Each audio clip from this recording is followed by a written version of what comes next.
మోషే ఆ బల్ల మీద 12 కర్రలు పెట్టేసి సాక్ష్య గుడారంలో మందిరంలో ఆ కర్రలు పెట్టేసి ఉదయం మరునాడంట ఆ మందిరంలోనికి వెళ్ళి చూడగా అంట అందులో 12 కర్రలలో ఒక కర్ర చిగురించి పుష్పించి బాదాము పండ్లతో నింపబడిందంట. చెప్పే మాట ఏమిటంటే మందిరానికి ఎవరైనా రావచ్చు, ఎంతమంది అయినా రావచ్చు, ఎన్ని వేల మంది అయినా రావచ్చు. ఫలించాలి అనే ఆశ తపన నీ లోపల ఉండాలి.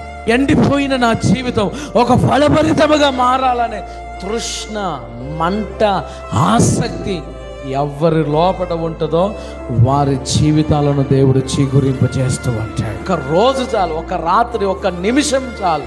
ప్రభు కృప నీ మీదకి వస్తే, ప్రభు సహాయం నీ మీదకి వస్తే నీ ఎండిన అనుభవాలు ఏదేలుగా మార్చడానికి, ఎండిన నా బ్రతుకును ప్రజలకు ఆశీర్వాదకరముగా మార్చని నీవు దేవుని సన్నిధిలో మొరపెట్టగలిగితే ఎండిన కర్ర చిగురించినట్లుగా, ఎండిన కర్ర పుష్పించినట్లుగా, ఎండిన కర్ర ఫలముల చేత నింపబడినట్లుగా నీ కుటుంబాన్ని, నీ ఆత్మీయ జీవితాన్ని, నీ యొక్క పిల్లలను అలాగున ఆశీర్వాదంలోనికి ప్రభు తీసుకొని వస్తాడో.